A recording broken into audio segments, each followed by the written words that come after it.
without question, the biggest takeaway from this whole news release was that any actor and actress that is providing a voice role for these animated... Well, at least Mr. Miracle. Right. For Mr. Miracle, yeah, absolute Batman set in its own universe. But in general, when you're getting what's presented to you is the canon version of that character, if that canon character is showing up in an animated work, they're going to be played by the same actor or actress that's portraying them in the live action movies as well. And that's a bold choice. It's going to be hard to pull off and stay consistent with, right? Because every one of these actors and actresses is trying to work often as much as they possibly can.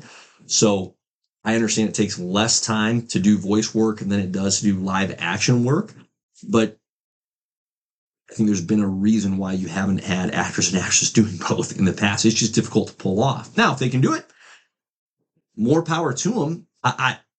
It's not a bad thing. Frank Grillo is the only one we've seen so far that's done it, right? Because they said that way back with Creature Commandos, Creature Commandos, if they ever show up in live action, which who knows?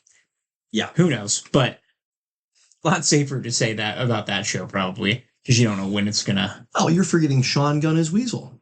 Oh, yes. But that happened prior. Yeah. So... it actually, but it helps you in a way, like dial in your head, like what route they could possibly be going with for those characters. Because if you're doing voice actors and actresses, it could be anybody, really. But for this, you're like, oh, maybe we can actually dial in, because it sounds like they have their people dialed in for at least Mr. Miracle, Barda, and Darkseid. So that's the one I'm excited for the most, is the voice of Darkseid. Because guess what? That is going to be mainly voice. You don't need that person to come in and stand in and be the physical embodiment as well, right?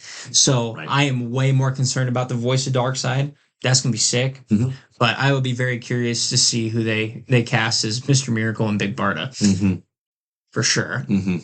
Yeah, and I think you already said this, but for the sake of redundancy, it sounds like they've already got those roles committed. They just haven't gotten to the point where they're willing to announce who it is that's in those roles. Did you read that the same way when you saw that news? Okay. Yes. Yeah, because the dynamic of those two live action will be hilarious. Correct. Right, because he's like 5'6". He's like an average sized dude. So Big Barda like lives up to her name. She's like 6'8". She's a unit, man. And she is muscle. Tall. Yes. Yep. So I just those two together. NBA power forward sized. Yeah. Yes. Yeah. That should be very interesting to see on screen for sure. No question. Yeah. I mean, here's the thing where I'm at overall with all this news, and there's one more piece that we got to swing back to here. So I won't skip it. But the challenge that's in front of DC right now is being productive, right? And in particular, being productive on the live action front. We know that they can churn out animated works, right? Right. Known, understood. So the only difference that we're really seeing efforted here is an attempt to sync up some of this animation with the live action. That's great. You got to have the live action pumping out. And I think one of the trickiest things that James Gunn is efforting here that nobody else has efforted before him, and with good reason, it's unprecedented. And everybody else looks at that and goes, hard pass, impossible. James is saying, I can do it. It's an open question. Can you get enough live action that's quality produced? Because without high caliber live action, nobody's going to give a rip if the animation ties into the live action, if the live action's not worth tying into. Right? Everybody's been okay as a fan with having a disconnect between animation and live action. So if you're going to make this effort, you got to be productive on the live action side. And I'm not saying, therefore, hey, churn out 4 movies a year. But like you and I have said, you got to get a couple a year out there on a regular basis. Right. And I'm just not sure that Clayface is really going to count in that respect. Like, I'm serious. It seems so niche, right? Like, it's a horror movie. It's a body horror. movie. And so we're getting Supergirl and Clayface. And it's like, okay, you can do that once, but then starting in 2027, it's like, you better be churning out that 2 feature film pace with core characters where it's not niche. You know what I mean? Yeah, you are going to need lanterns to save you right now. Because there is no doubt. We talked about Supergirl not being a bad movie. Right. And by the way, some of the comments on one of those clips, we were getting roasted, which is hilarious. But that is hilarious. It's like, which is okay in the sense of, that's your opinion. Like it? Good for you. That's your opinion. Yep. But I think the hang up for this, though, and it proves by the box office numbers, is she's just not the box office draw. Not right now. No. Like, if you build her up, and we talked about this with like She-Hulk and all these other characters, right? That it's just like, why are you giving these guys a show when they have not had? They don't have the credibility on the title card, right? Yep. Like even Moon Knight, right? Correct. So to do that, and then to go from Supergirl, and then you're even going down even more of a niche route with Clayface. Yeah. Look, lanterns, that should be your prime time right there. That's your other big gun, right? So you better hope and pray, and you better market the crap out of that show, because that's what is going to get you back up here. Yep. So I'll be very, very curious on how well Lanterns does, because if that doesn't do great, and it's Clayface next, I'm sorry, but 27 does not look correct. Does not look good for you. Yeah, it looks bleak. Yep. And even if it is quality, right? But we go to Mr. Miracle. Okay, but it's animated. And C-list. D-list character. No offense to Mr. Miracle. Yeah, but he's on the lower end. Letter that doesn't start with A or B, C at best. Yeah, C at best. C on a good day.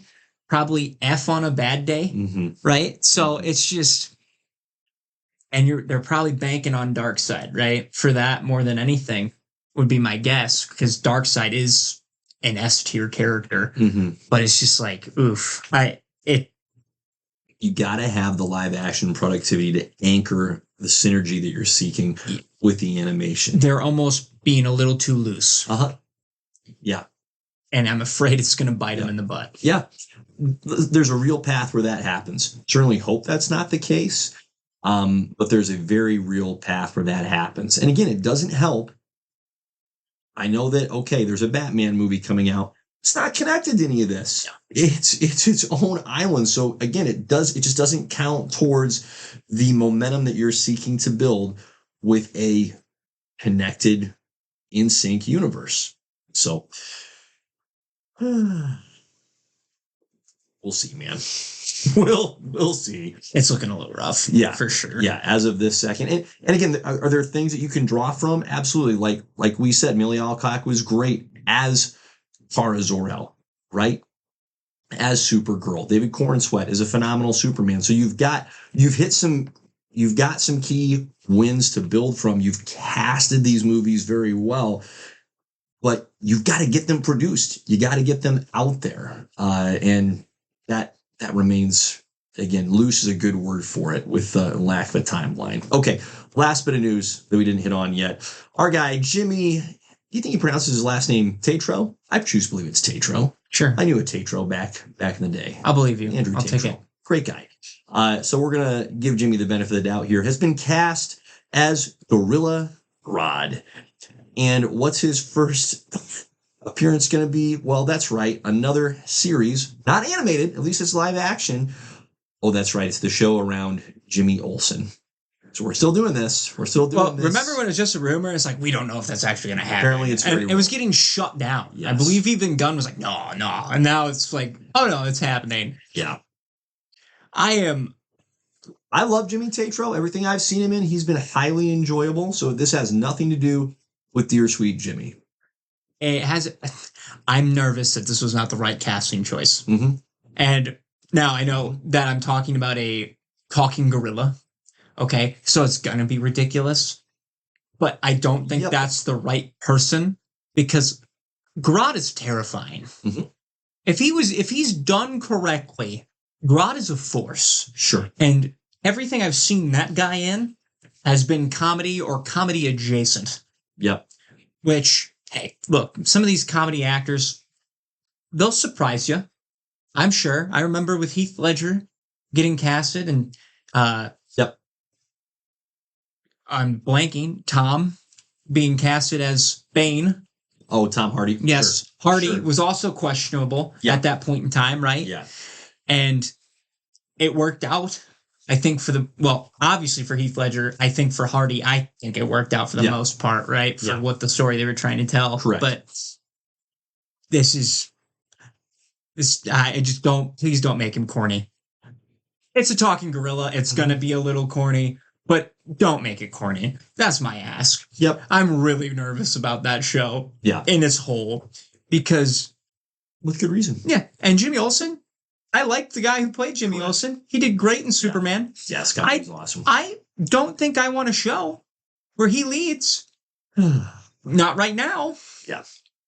Yep. But it's feeling less and less like the DCU and more like the Superman U as we continue to go through. Because I'm like, you have other characters.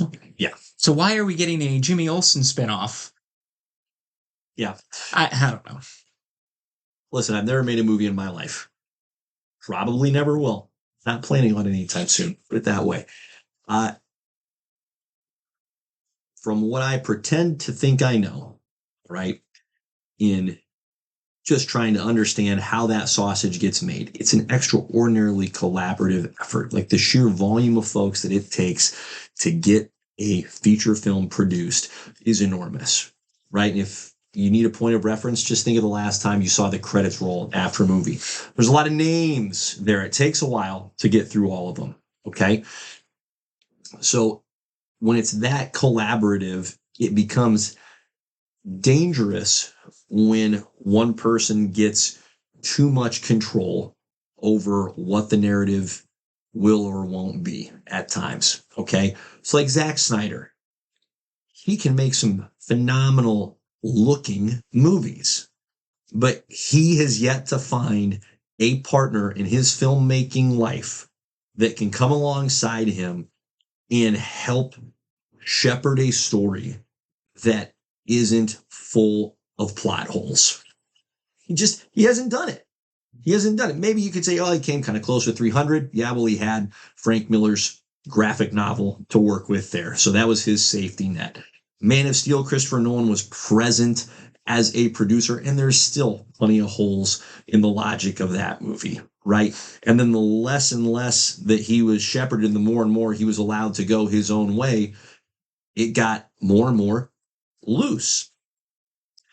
James Gunn is a very gifted filmmaker.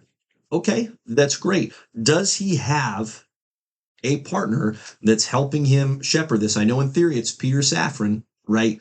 But when these are the kind of shows that we're getting, I'm genuinely worried that, hey, we don't have the right partner here. It's a concern. You're good. Keep going. Okay. Get a little hot. Well, I just forgot to turn it on. Okay. So. Hey, now it'll be good. Yeah.